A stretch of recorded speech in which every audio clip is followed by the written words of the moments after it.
America की राजधानी Washington DC में जो इजराइल का दूतावास है वहाँ के 2 कर्मचारियों की गोली मारकर हत्या कर दी गई। और ये घटना है बुधवार रात करीब 9:05 जो कि अमेरिका का समय था। भारत के समय से अगर देखें तो सुबह 6:35 पर ये घटना हुई है। और घटना हुई है वहाँ पर जो म्यूज़ियम है, यहूदी म्यूज़ियम है, उसके बाहर हुई है।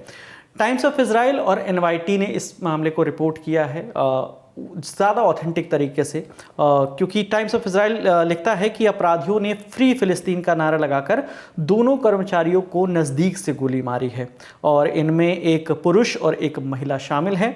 घटना के वक्त ये दोनों कर्मचारी कैपिटल यहूदी म्यूज़ियम से बाहर निकल रहे थे। इजरायली दूतावास के प्रवक्ता ने कहा है कि दोनों ने हाल ही में सगाई की थी और जल्द ही शादी करने वाले थे।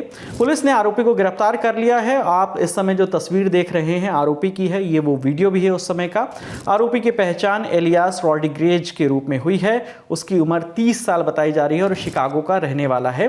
और गिरफ्तारी के दौरान भी वो फ्री फिलिस्तीन के नारे लगा रहा था, जैसा कि आप इस वीडियो में देख सकते हैं।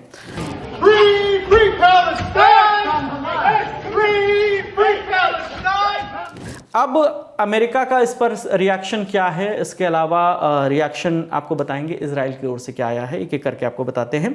सबसे पहले अमेरिका में जो पुलिस की प्रमुख हैं पामेला स्मिथ, उन्होंने कहा कि गोलीबारी से पहले एक संदिग्ध को म्यूजियम के बाहर घूमते हुए देखा गया था। उसने बाहर निकलते ही 4 लोगों के एक ग्रुप पर गोलियां चलाई, जिसमें एक पुरुष और एक महिला की मौत हो गई।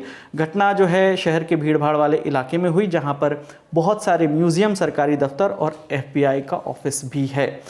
आप देखिए कि FBI का ऑफिस है और पीछे इस बिल्डिंग के पीछे, जैसा कि एनवाईटी ने लिखा है कि ये जो म्यूज़ियम है FBI के वॉशिंगटन फील्ड ऑफिस के पीछे है और इसके पास ही कैपिटल जस्टिस डिपार्टमेंट और FBI का हेडक्वार्टर है।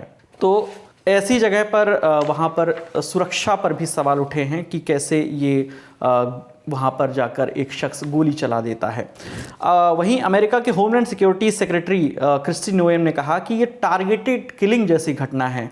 फिलहाल घटना की जांच चल रही है और जल्द ही जानकारी शेयर की जाएगी। FBI की जॉइंट टेररिज्म टास्क फोर्स इस घटना की जांच में जुट गई है। तो टारगेटेड किलिंग यानी चुनकर मारा जा रहा है लोगों को। बताया जा रहा है कि 4 लोग एक साथ थे और उनमें से जो इजरायली दूतावास के 2 लोग थे उनको टारगेट करके मारा गया है। एक महिला और एक पुरुष इसमें शामिल हैं। वहीं इजराइल के जो एम्बेसडर हैं उन्होंने कहा कि जो US में इजराइल के एम्बेसडर हैं डैनी डैनन, उन्होंने कहा कि ये यहूदी विरोधी आतंकवाद है और ये पूरे यहूदी समुदाय पर हमला है। उन्होंने अमेरिका से दोषियों पर सख्त एक्शन लेने की अपील की है। और इजराइल दूतावास के जो प्रवक्ता हैं उन्होंने कहा कि दोनों कर्मचारी एक यहूदी कार्यक्रम में भाग ले रहे थे, तभी उन्हें ये गोली मारी गई। और इस दौरान अमेरिका में इजराइल के राजदूत वहाँ मौजूद नहीं थे। तो वहीं FBI के जो नए चीफ बने हैं काश पटेल, उनका भी इस पर बयान आया है। उन्होंने कहा कि मुझे और मेरी टीम को इस घटना के बारे में जानकारी दी गई है, हम इस पर काम कर रहे हैं, आपको जल्द ही इस बारे में और जानकारी देंगे। अब अमेरिकन यहूदी समिति यानी AJC के CEO हैं टेच ड्यूच, उन्होंने कहा कि ये कार्यक्रम उनकी संस्था ने आयोजित कराया था और वो इस हिंसक घटना से बहुत दुखी हैं। अमेरिका के राष्ट्रपति डोनाल्ड ट्रंप का भी स्टेटमेंट आया।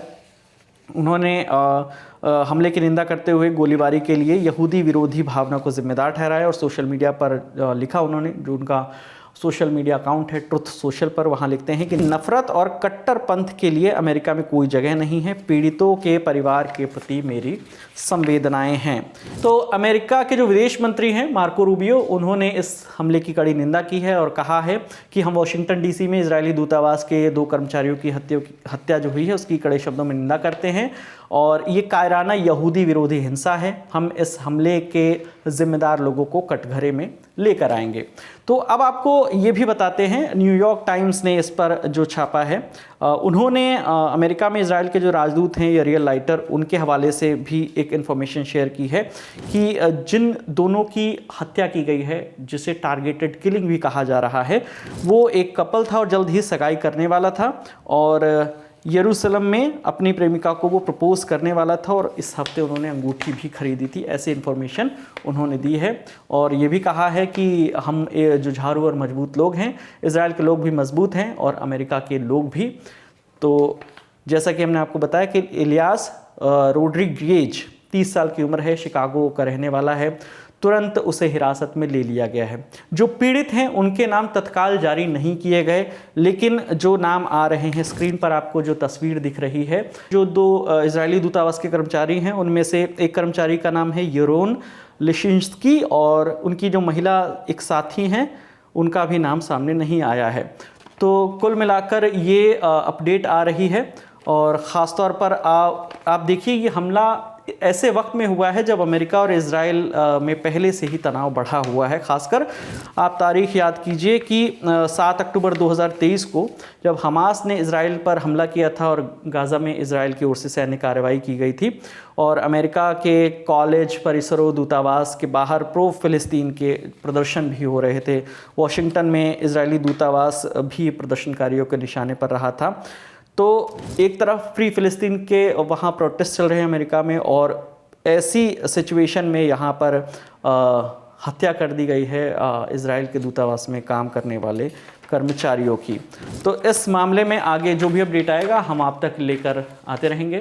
कैमरे के पीछे हमारे साथी ऋषभ हैं, मेरा नाम विकास वर्मा है। देखते रहिए दी ललन टॉप। शुक्रिया।